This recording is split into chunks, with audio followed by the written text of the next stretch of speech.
નમસ્કાર, પ્રણામ, સ્વાગત છે તમારું અમારી યુટ્યુબ ચેનલમાં।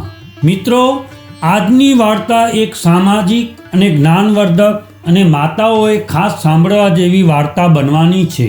તો તમને વિનંતી છે કે આ વાર્તા અંત સુધી ધ્યાનથી સાંભળજો અને વાર્તા પસંદ આવે તો વિડીયોને લાઈક કરી અને કોમેન્ટ બોક્સમાં હર હર મહાદેવ લખી દેજો અને નવા મહેમાન હો તો ચેનલને સબસ્ક્રાઈબ જરૂરથી કરજો। તો ચાલો શરૂ કરીએ આજની વાર્તા। પોતાના પતિના મૃત શરીર સામે બેસીને મંજુબેન શાંત નજરે જોઈ રહ્યા હતા।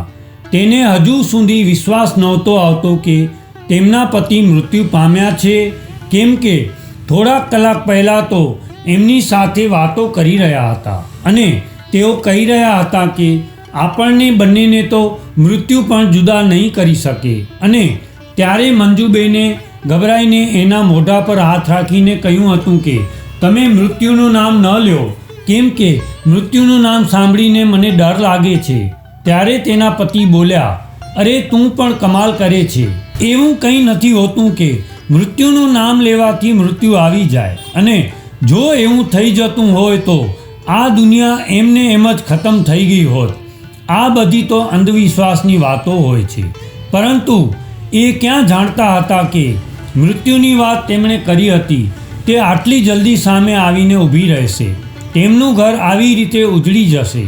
જ્યારે મંજુબેનના પતિ ઓફિસમાં બેઠા હતા અને કામ કરતા હતા ત્યારે જ તેને હાર્ટ એટેક આવ્યો અને એમની સાથે કામ કરવાવાળા કર્મચારીઓ તેને હોસ્પિટલ લઈ જવા માટે દોડવા લાગ્યા, પરંતુ હોસ્પિટલ પહોંચતા પહેલાં જ તેમનું મૃત્યુ થઈ ગયું હતું।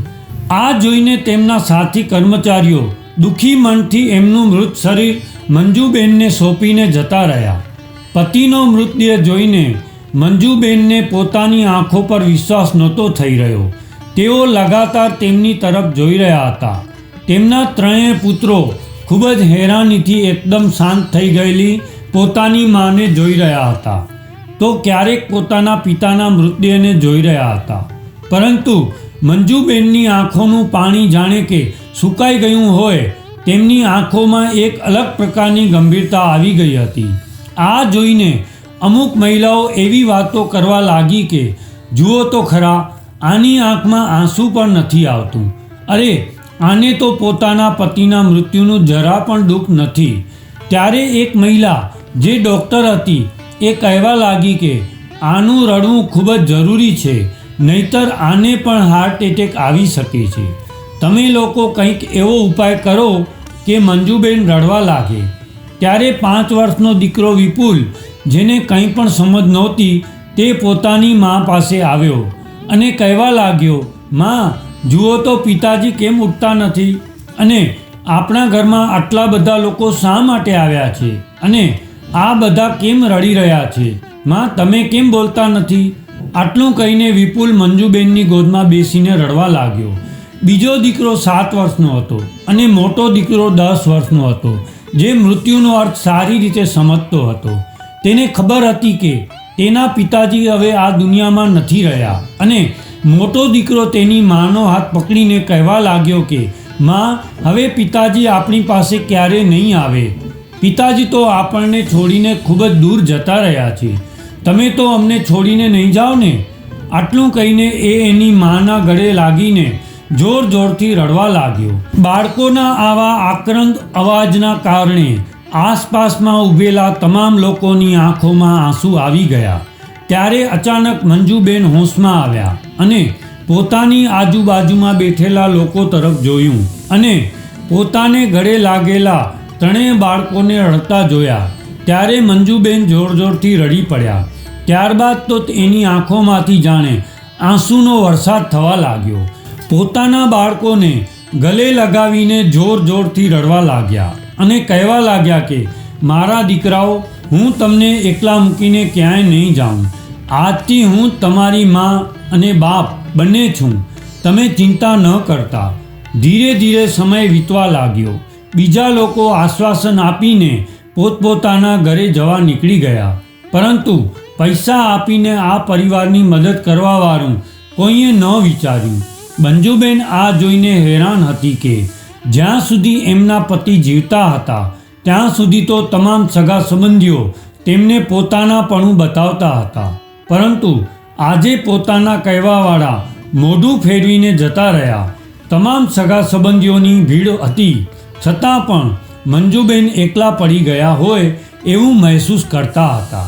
જ્યારે મંજુબેને પોતાની પાસે રહેલા પૈસાનો હિસાબ લગાવ્યો તો તેમણે જોયું કે તેમના બેંક એકાઉન્ટમાં થોડાક જ રૂપિયા હતા અને એ રૂપિયાથી ઘરનું ગુજરાન ચલાવવું ખૂબ જ મુશ્કેલ હતું, કેમ કે જે કાંઈ પૈસા એમના પતિએ કમાયા હતા તે પૈસા તો મકાન બનાવવામાં લગાવી દીધા હતા અને મકાન પણ એટલું મોટું નહોતું કે એને ભાડા ઉપર આપીને થોડા પૈસા કમાઈ શકીએ. મંજુબેન પાસે ફક્ત આ મકાન હતું જેમાં તેઓ પોતાના બાળકો સાથે રહી શકે. હવે મંજુબેનને નોકરી કરવાનો વિચાર આવ્યો અને જે ઓફિસમાં એમના પતિ નોકરી કરતા હતા એ જ ઓફિસમાં તેમને નોકરી માટે અરજી કરી અને ઘણી બધી દોડધામ કર્યા બાદ તેને ત્યાં એક નાની નોકરી મળી ગઈ.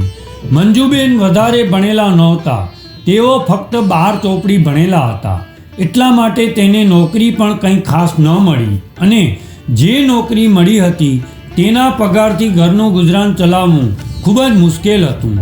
એટલા માટે ઓફિસેથી ઘરે આવ્યા બાદ મંજુબેન ઘરે સિલાઈ કામ કરવા લાગ્યા. તેમનો મોટો દીકરો તો પહેલાંથી સ્કૂલે જતો હતો, એટલે તેના કપડાં, ચોપડા અને સ્કૂલની ફી ભરવામાં ઘણો ખર્ચ થઈ જતો, પરંતુ નાના બંને દીકરાઓને તેમણે સરકારી સ્કૂલમાં ભણાવવાનું વિચાર્યું હતું. હવે મંજુબેન ખૂબ મુશ્કેલીથી પોતાના ઘરનું ગુજરાન ચલાવવા લાગ્યા. તેમના પતિએ પોતાનો એક નાનો એવો વીમો કરાવ્યો હતો, એટલા માટે પતિના મૃત્યુ બાદ તેને વીમાના 2 લાખ રૂપિયાની રકમ મળી હતી, પરંતુ આ રૂપિયા વાપરવાના બદલે તેમણે બાળકોના આગળના ભણતર માટે મૂકી દીધા હતા. મંજુબેનના સાસરિયામાં એમના દિયર અને જેઠ પણ હતા જેને પૈસાની કોઈ કમી નહોતી, પરંતુ કોઈ એક પણ સંબંધીએ આવીને એમને પૈસાની મદદ ન કરી તો પણ મંજુબેને હિંમત હારી નહીં. તેઓ દિવસ રાત એક કરીને મહેનત કરવા લાગ્યા અને પોતાના બાળકો માટે પૈસા કમાવા લાગ્યા. હવે ધીરે ધીરે બાળકો મોટા થતા ગયા તેમ ઘરનો ખર્ચ પણ વધતો ગયો અને સમયની સાથે મોંઘવારી પણ વધતી હતી. બાળકોનું ભવિષ્ય બનાવવાના ચક્કરમાં તેમણે પોતાના તરફ ધ્યાન જ ન આપ્યું. તે પોતાના બાળકોને પૌષ્ટિક આહાર ખવડાવવાની ખૂબ જ કોશિશ કરતી રહેતી, પરંતુ પોતે ક્યારેય નથી ખાધું અને બાળકોને પણ ખબર નહોતી કે તેમની માં બાળકો જમી લે ત્યારબાદ વધેલું એઠું જૂઠું ખાઈને સૂઈ જાય છે અને રોજ ભૂખ્યા રહેવાના કારણે મંજુબેનનું શરીર હાડપિંજર જેવું થઈ ગયું હતું. પૂરતા પ્રમાણમાં ભોજન ન ખાવાના લીધે અને હંમેશા ચિંતા કરવાના લીધે મંજુબેન સમયથી પહેલાં જ વૃદ્ધાવસ્થા તરફ જઈ રહ્યા હતા, પરંતુ તે પોતાના શરીરની ક્યારેય પરવા નહોતા કરતા. તેમનો દિવસ તો પોતાના બાળકોની ચિંતાથી શરૂ થતો અને રાત્રે બાળકોને સુવડાવીને સૂઈ જતી. હવે 3 બાળકો ભણવામાં ખૂબ જ હોશિયાર હતા, એટલે તે પોતાના બાળકોને મોટા હોદ્દા ઉપર બેસાડીને તેમના પતિની ઈચ્છા પૂરી કરવાની દરેક સંભવ કોશિશ કરી રહ્યા હતા. તેમના પતિ હંમેશા એવું કહેતા હતા કે આપણે આપણા બાળકોને એટલા લાયક બનાવી દેશું કે તેઓ બીજા લોકો માટે એક મિસાલ બને, અને પોતાના પતિની આ વાત તેમના મગજમાં હંમેશા ગૂંજતી રહેતી. ધીરે ધીરે 3 દીકરા જવાન થઈ ગયા અને તકલીફો વેઠતા વેઠતા પણ મંજુબેને 3 દીકરાઓને એટલા લાયક બનાવ્યા કે તેમને સારી નોકરી મળી ગઈ અને મંજુબેનને એ વાતની ખુશી હતી કે તેમણે તેમના પતિની ઈચ્છા આજે પૂર્ણ કરી છે. તેમનો મોટો દીકરો એક મોટી કંપનીમાં એક મોટા હોદ્દા પર હતો, વચ્ચેનો દીકરો વકીલ હતો અને સૌથી નાનો દીકરો રેલવેમાં હતો. હવે આ 3 દીકરાઓ માટે સારા સારા ઘરોમાંથી માંગા આવવા લાગ્યા. મોટો દીકરો બોસની દીકરી સાથે પ્રેમ કરતો હતો અને તેની સાથે વિવાહ કરવા માંગતો હતો. જ્યારે તેણે આ વાત તેની માને કરી તો મંજુબેન બોલ્યા કે કોઈ પણ છોકરી તને પસંદ હોય તો તું એની સાથે વિવાહ કરી શકે છે, કેમ કે તારું જીવન તારે જીવવાનું છે અને તારે જ નિભાવવાનું છે અને હું તો રાજી થઈશ, કેમ કે તું તારી પસંદની છોકરી સાથે વિવાહ કરી શકીશ. મંજુબેનની રજા મળી ગઈ એટલે થોડા દિવસ બાદ મોટા દીકરાએ એ છોકરી સાથે વિવાહ કરી લીધા અને મંજુબેન એવું વિચારીને ખુશ થઈ રહ્યા હતા કે હવે ઘરમાં એનો સાથ આપવાવાળી વહુ આવી જશે એટલે તેના પર થોડી જવાબદારી હળવી થશે. પરંતુ તેમની બધી જ આશાઓ પર પાણી ફરી વળ્યું, કેમ કે આ છોકરી ખૂબ મોટા પરિવારમાંથી આવી હતી એટલે તે ઘરમાં આવતા જ મંજુબેન પર પોતાના હુકમ ચલાવવાનું શરૂ કર્યું. ઘરના કામમાં પોતાની સાસુને મદદ કરવાની વાત તો દૂર રહી, પરંતુ એ તો પોતાની સાસુને જોવાનું પણ પસંદ નહોતી કરતી અને તેમને તો મંજુબેનનું કરેલું કામ પણ પસંદ નહોતું આવતું. હવે વહુ મંજુબેનને વાતમાં એવું કહેતી કે તમને તો કોઈ પણ કામ સારી રીતે કરતા આવડતું નથી, તો ક્યારેક એવું કહેતી કે તમારી આટલી ઉંમર થઈ ગઈ છે તો પણ તમને સારું જમવાનું બનાવતા નથી આવડતું. અમારા ઘરમાં તો નોકરો પણ તમારાથી સારું ખાવાનું બનાવે છે.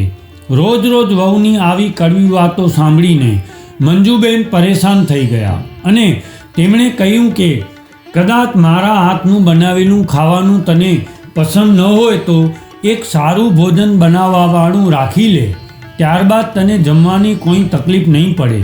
મંજુબેને આટલું બોલ્યા ત્યાં તો વહુ ઉછળવા લાગી અને કહેવા લાગી કે તમારો કહેવાનો મતલબ શું છે? તમે એવું કહો છો કે ભોજન બનાવવાવાળો રાખી લો, તમને જમવાનું બનાવતા ન આવડતું હોય તો શીખવાની કોશિશ કરો ને.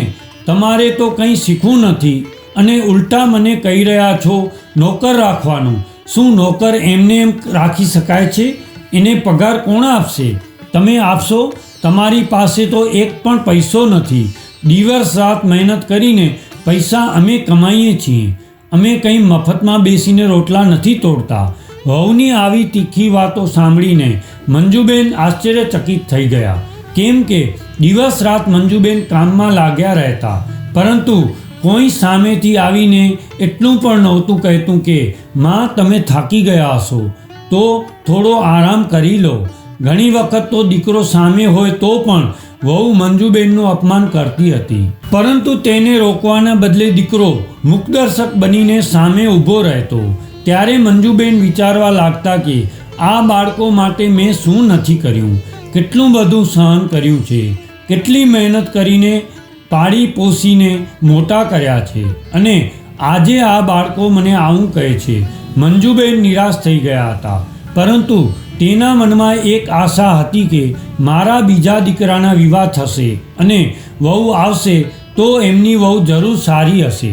મંજુબેનને વિશ્વાસ હતો કે ભગવાન આટલા નિર્દય ન હોઈ શકે, પરંતુ જ્યારે બીજી વહુ આવી ત્યારે મંજુબેનનો આ વિશ્વાસ પણ તૂટી ગયો, કેમ કે બીજી વહુ તો મોટી વહુ કરતાં પણ મોડર્ન હતી. એને તો પોતાની સાસુ સાથે રહેવાનું અને ઘરનું કામ કરવાનું તો બિલકુલ પસંદ નહોતું. એક દિવસ જ્યારે એની નાની વહુની સહેલીઓ ઘરે આવી અને હસી મજાક ચાલી રહ્યું હતું, તે સમયે મંજુબેન એમની સામેથી નીકળ્યા તો એની વહુ એ સમયે તો કંઈ ના બોલી, પરંતુ તેની સહેલીઓના ગયા બાદ મંજુબેન પર તૂટી પડી કે તમારી હિંમત કેવી રીતે થઈ મારી સહેલીઓ સામે આવવાની? એ તો ભગવાનનો આભાર માનો કે મારી સહેલીઓએ તમને ઘરની એક નોકરાણી સમજ્યા હતા. કદાચ એને ખબર પડી જાત કે તમે મારા સાસુ છો તો મારી સહેલીઓ સામે મારી શું ઇજ્જત રહી જાત. અરે ભિખારી પણ તમારાથી સારા કપડાં પહેરે છે, કંઈ સારા કપડાં પહેરવાનો શીખો. હવે તમે મારી વાત કાન ખોલીને સાંભળી લો કે મારા સગા સંબંધીઓ અથવા મારી સહેલીઓમાંથી કોઈ પણ આપણા ઘરે આવ્યું હોય ત્યારે તમે રસોડામાંથી બહાર નહીં નીકળતા. આ બધું વહુએ દીકરાની સામે કહ્યું હતું. મંજુબેન મનમાં વિચારી રહ્યા હતા કે મારો દીકરો આ બધું સાંભળીને એની પત્નીને ચૂપ કરાવશે અને કહેશે અમારી માં છે, એની સાથે તારે ઇજ્જતથી વાત કરવી જોઈએ. પરંતુ ઉલટાનો દીકરો પણ મંજુબેન પર તૂટી પડ્યો અને કહેવા લાગ્યો કે સાચું કહ્યું છે મારી પત્નીએ, તમારે અમારા લેવલની ધ્યાન રાખવું જોઈએ. જેવી રીતે તમે રહો છો, જેવા કપડાં પહેરો છો તો એનાથી તો તમે એક નોકરાણી જેવા લાગો છો. પોતાના દીકરાના મોઢેથી આવી વાતો સાંભળીને મંજુબેન હેરાન રહી ગયા. આજે તેને પોતાની પરવરિશની શરમ આવી રહી હતી. મંજુબેન મનમાં એવું વિચારી રહ્યા હતા કે દીકરાને અત્યારે જ કહી દઉં કે તે ક્યારે તારી માને એક સાડી પણ લાવીને આપી છે, કે પછી કંઈ ખરીદવા માટે થોડા પૈસા પણ આપ્યા છે. જે કાંઈ પણ મારી પાસે હતું એ બધું મેં તમારી પાછળ વાપરી નાખ્યું છે. પહેલાં તો હું સિલાઈ કામ કરતી હતી, પરંતુ હવે તો તમે એ પણ નથી કરવા દેતા, કેમ કે તમારી ઇજ્જત પર દાવ લાગે છે. અને આખો દિવસ હું ઘરમાં કામ કરું છું તો પણ તમારી આંખોમાં ખટકું છું. આ મકાન મારા નામ પર છે, જેમાં તમે લોકોએ 3 માળનું બિલ્ડિંગ ઊભું કરી દીધું છે, અને તો પણ મને આ ઘરમાં રહેવા માટે એક રૂમ પણ નથી આપી શક્યા. મારો પલંગ દાદર નીચે પડ્યો છે, અને તમને કોઈને એ વાતની ખબર પણ નથી કે ઠંડીમાં મારી શું હાલત થતી હશે. એનો તમે ક્યારે વિચાર પણ કર્યો છે? મંજુબેન મનમાં ને મનમાં આવું બધું વિચારી રહ્યા હતા, પરંતુ એમની હિંમત નહોતી થઈ રહી કોઈને કંઈ કહેવાની, કેમ કે જેવી સ્થિતિમાં એ ગુજરી રહ્યા હતા, અને કદાચ તે કોઈને કાંઈ કહી દે તો આનાથી પણ બદતર સ્થિતિ આવી શકે એમ હતી. હવે તેના સૌથી નાના દીકરાએ પણ પોતાની પસંદની છોકરી સાથે વિવાહ કરી લીધા અને અલગ ઘર લઈ લીધું, અને એ લોકોએ પણ પોતાના મોઢેથી એકવાર પણ મંજુબેનને એવું ન કહ્યું કે માં તમે થોડા દિવસ અમારા ઘરે રહેવા આવો. કહેવાય છે કે દુઃખની રાત ગુજાર્યા બાદ ફરીથી સુખનું સવાર પડે છે, પરંતુ મંજુબેનની જિંદગીમાંથી તો દુઃખની રાત હટવાનું નામ જ નહોતી લેતી. એમનું શરીર હવે ધીરે ધીરે કમજોર થવા લાગ્યું. શિયાળાની ઠંડીમાં પણ વાસણ ધોવાનું કામ કરવાના લીધે તેને ખૂબ ખાંસી આવવા લાગી હતી, પરંતુ કોઈને મંજુબેનની જરા પણ ચિંતા નહોતી કે ના કોઈ મંજુબેનને કહ્યું કે ચાલો દવાખાને જઈએ. વહુઓ તો પરાઈ હતી, પરંતુ તેમના દીકરાઓએ પણ એના તરફથી મોઢું ફેરવી લીધું હતું. જનરેશન ગેપનો વાયરસ આટલો બધો ફેલાઈ રહ્યો છે કે માતા પિતા અને દીકરાઓ જેવા લોહીના સંબંધોમાં પણ દૂરી બનવા લાગી છે. આવા સમયે તિરસ્કાર કરાયેલા વૃદ્ધ લોકો ક્યાં જશે? શું આ લોકો આવી રીતે જ સહન કરીને મરતા રહેશે? હવે તો મંજુબેનની એવી હાલત થઈ ગઈ હતી કે તેઓ ખુદની જિંદગીથી થાકી ગયા હતા. તેઓ હવે જીવવા નહોતા માંગતા. બંને દીકરાઓએ પોતપોતાના મકાન ખૂબ જ સારી રીતે સજાવ્યા હતા. પૈસાની તો કોઈ કમી નહોતી, પરંતુ પોતાની મા માટે એક પણ પૈસો વાપરવો એ એના દીકરાઓને જરાય પસંદ નહોતું. પરંતુ કહેવાય છે ને કે ભગવાનના ઘરે દેર છે પણ અંધેર નથી. જેવું વાવીએ છીએ એવું લણવા મળે છે. આ બંને દીકરાઓના ઘરે સંતાન નહોતા થઈ રહ્યા, અને આ દુઃખ બંને દીકરાઓ અને વહુઓને ખૂબ જ પરેશાન કરતો હતો કે એમના ઘરે કોઈ સંતાન નથી. ઘણા બધા ઈલાજ કરાવ્યા, પૂજા પાઠ કરાવ્યા, પાણીની જેમ પૈસા વાપર્યા, પરંતુ જે કામ સૌથી વધારે જરૂરી હતું એ કામ તો તેમણે કર્યું જ નહોતું. કોઈના મગજમાં એ ના આવ્યો કે એમની મા મંજુબેન, જેને આખો દિવસ એક નોકરાણી સમજીને રાખવામાં આવે છે, જેને બોજ સમજવામાં આવે છે, એ માના આશીર્વાદ સૌથી વધારે જરૂરી છે. હવે મોટા દીકરાની પત્ની બીમાર પડી ગઈ. ઘણા બધા ટેસ્ટ કરાવ્યા બાદ ખબર પડી કે તેમની બંને કિડની ખરાબ થઈ ગઈ છે, અને ડૉક્ટરે જલ્દીથી જલ્દી કિડનીની વ્યવસ્થા કરવાનું કહ્યું છે, અને આવું નહીં કરો તો કંઈ પણ થઈ શકે છે. હવે આખા ઘરમાં ચકચાર મચી ગયો, પરંતુ એવું કોઈ નહોતું જે પોતાની કિડની આપી શકે. બધાને પોતપોતાની પડી હતી. નસીબનો ખેલ તો જુઓ. જે વહુએ મંજુબેનને ખૂબ જ દુઃખ આપ્યું હતું એ જ વહુ માટે મંજુબેન પોતાની કિડની આપવા માટે તૈયાર થયા. તેઓ જીવનભર ત્યાગની આહુતિ આપતા રહ્યા, કેમ કે તેઓ એવું માનતા હતા કે મારા ઘરમાં બધા ખુશ રહી શકે, પરંતુ કોઈ એની કિંમત ન આંકી શક્યા.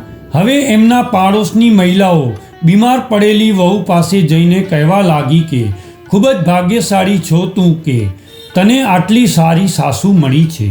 તે રાજી ખુશીથી તને એમની કિડની આપવા તૈયાર થઈ ગઈ. આજના જમાનામાં આવો ત્યાગ કોણ કરે છે? આ સાંભળીને મંજુબેનની મોટી વહુ બોલી કે કિડની આપીને તે મારા પર કયો મોટો અહેસાન કરી રહી છે.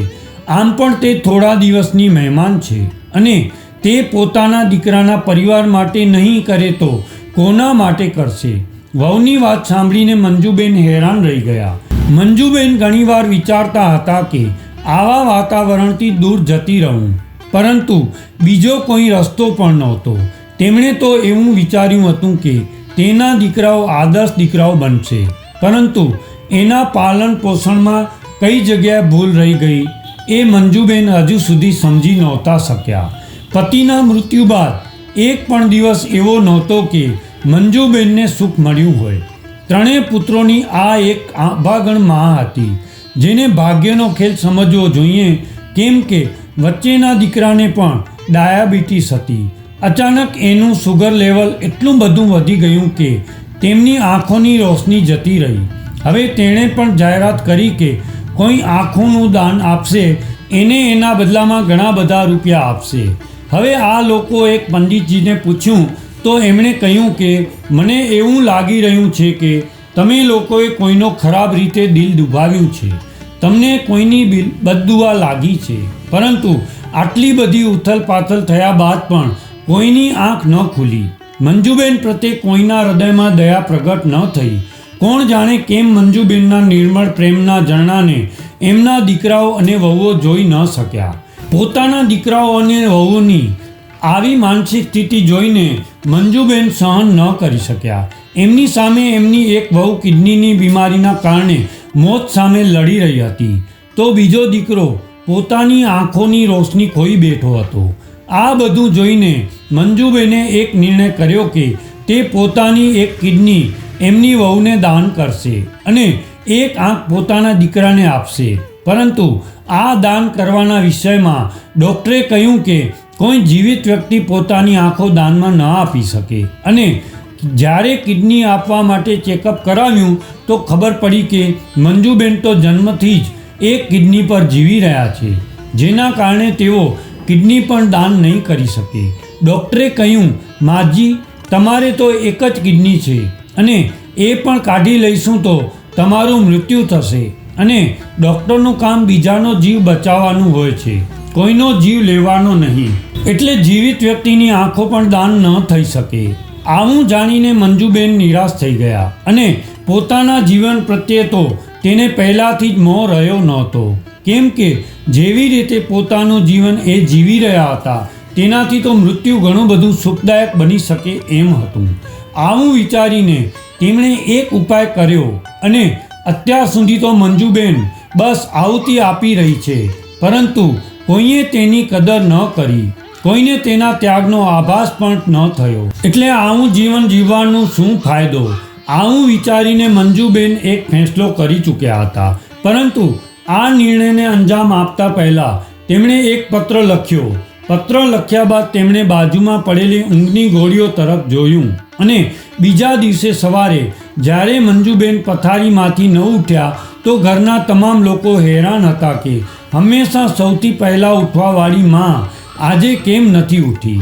જ્યારે મોટા દીકરાએ તેમણે હલાવીને જોયું તો તે હેરાન રહી ગયો, કેમ કે તેની માં તો આ દુનિયા છોડીને જતી રહી હતી. અને બાજુમાં રાખેલા પત્ર તરફ નજર ગઈ એટલે તેમણે એ પત્ર ઉઠાવી અને વાંચવાની કોશિશ કરી તો એમાં લખ્યું હતું. એ વાંચીને મોટો દીકરો સ્તબ્ધ થઈ ગયો. પત્રમાં લખ્યું હતું કે મારા વહાલા બાળકો, તમે હંમેશા ખુશ રહેજો.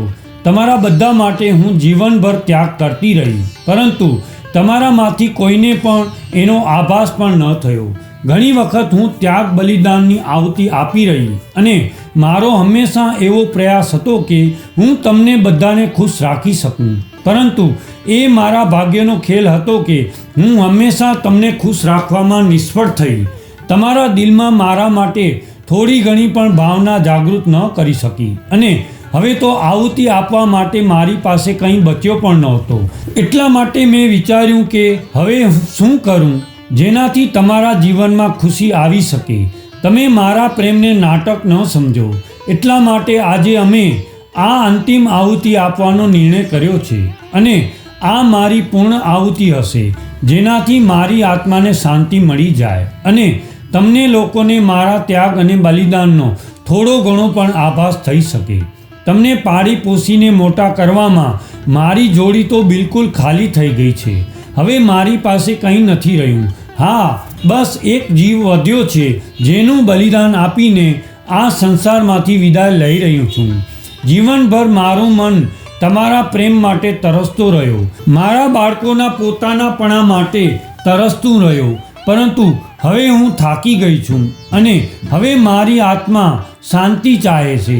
એટલા માટે મારી કિડની મારી વહુને લગાવી દેજો, જેનાથી તે પોતાનું જીવન જીવી શકે, અને મારી બંને આંખો મારા પ્યારા દીકરાને લગાવી દેજો, જેનાથી તે પોતાના જીવનનો આનંદ માણી શકે. મેં ઘણી કોશિશ કરી, પરંતુ મારા જીવતાજી કોઈ પણ ડૉક્ટર મારી કિડની કાઢવા માટે તૈયાર નહોતા કે ના મારી આંખો કાઢવા માટે તૈયાર થયા. એટલા માટે મેં આવો નિર્ણય કર્યો છે કે હું હંમેશા માટે આ દુનિયા છોડીને જતી રહું, અને મારા આ ફેંસલાની જવાબદાર હું ખુદ છું. જો કે સમયની ભઠ્ઠી એ મને એટલી હદ સુધી બાળી દીધી છે કે મારી ચિત્તાની આગ પણ આ બળતરાથી ઓછી હશે. હું મારા જીવનમાં અપમાન સહન કરતાં એટલી બધી મરી ચૂકી છું કે મારું મોત પણ એક ઉત્સવ હશે. હવે પત્ર વાંચતા દીકરાની આંખોમાંથી આંસુ આવી ગયા, અને વાંચ્યા બાદ એનો એવો અહેસાસ થયો કે અમારાથી કેવડી મોટી ભૂલ થઈ ગઈ છે. જે માની કદર તેમને જીવનભર ન કરી, આજે એ જ માએ પોતાના દીકરા અને વહુના જીવન બચાવવા માટે પોતાના શરીર ત્યાગી દીધું છે. આજે એક મમતામયી મા પોતાની પૂર્ણ આહુતિ દઈ ચૂકી હતી. આજે તેના દીકરાઓ પસ્તાવાના લીધે જોરથી રડી રહ્યા હતા, પરંતુ આ પસ્તાવા માટે હવે ખૂબ મોડું થઈ ગયું હતું. મિત્રો, મા શબ્દો સાંભળતા જ એક સુખદ ચેતના, એક પૂર્ણતાનો અહેસાસ અંતર્મનને ભરી દે છે.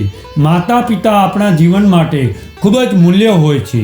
એટલા માટે તેમના જીવતા જીવ જ એમની થાય એટલી સેવા કરવી જોઈએ, એમને પ્રેમ કરવો જોઈએ, કેમ કે જ્યારે તેઓ જતા રહેશે ત્યારે આપણે કંઈ નહીં કરી શકીએ. મિત્રો, આજની વાર્તા તમને કેવી લાગી કોમેન્ટમાં જરૂર જણાવજો, અને પસંદ આવી હોય તો વિડીયોને લાઈક, શેર અને નવા હો તો ચેનલને સબસ્ક્રાઈબ જરૂરથી કરજો. જય શ્રી કૃષ્ણ.